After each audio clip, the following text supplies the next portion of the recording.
इस धमाके ने ईरान के दिलो दिमाग को झकझोर कर रख दिया है। फिर से देखिए।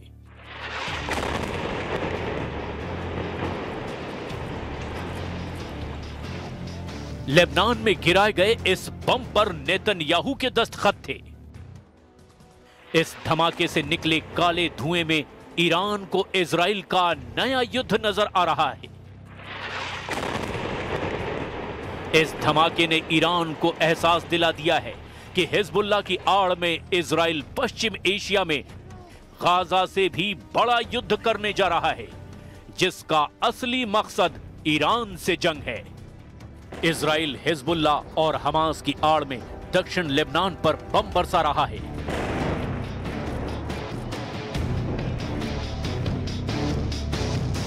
चाहे वो तायर हो या फिर सिदोन, फिलिस्तीन शरणार्थी कैंपों पर इजराइल के टारगेट है। इजराइल का दावा है कि दक्षिण लेबनान में ऐसे टारगेट तबाह किए जा रहे हैं जहां इजराइल के खिलाफ साजिश हो रही है। यौम अज़ीम व नफ्तखिर फी शुहदाना व फ़िज़्न अल्लाह मंसूरीन व मुक़ावमतना बाक़िया फी इज़्न अल्लाह व ला ननकसर नहनु शअब ला युक़हर। गाजा के बाद दक्षिण लेबनान पर हमलों ने ईरान को चौकन्ना कर दिया है और यही वजह है कि ईरान एक बार फिर इजराइल को अपनी मिसाइल पावर की याद दिला रहा है। ईरान के विदेश मंत्री अब्बास अराक्ची ने कहा कि ईरान अब इजराइल के खिलाफ नया युद्ध लड़ने के लिए पहले से ज्यादा तैयार है। अराक्ची का दावा है कि इजराइल की मिसाइलों की क्वालिटी यानी मारक क्षमता बढ़ गई है, क्वांटिटी यानी तादाद भी बढ़ गई है।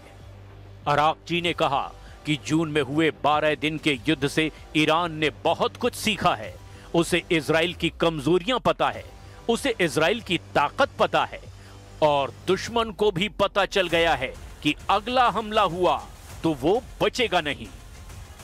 सवाल है कि क्या इजराइल पर फिर फटने जा रही है ईरान की मिसाइल? क्या तेल अवीव और हाइफा में फिर इसी तरह होगा हमला?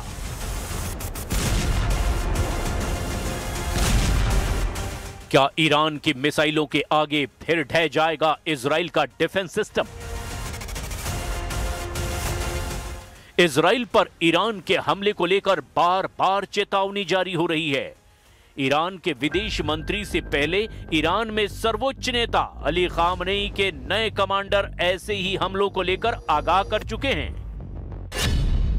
रिवॉल्यूशनरी गार्ड्स के नए chief major general Mohammad Pakpour ने ऐसी वार्निंग दी है कि नेतन्याहू और ट्रंप के पैरों तले जमीन खिसक जाएगी।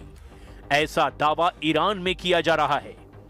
कमांडर पाकपूर ने कहा कि अगर इजराइल ने ईरान पर फिर हमला करने की गलती की तो ईरान की सेना इजराइल के लिए जहन्नुम के दरवाजे खोल देगी।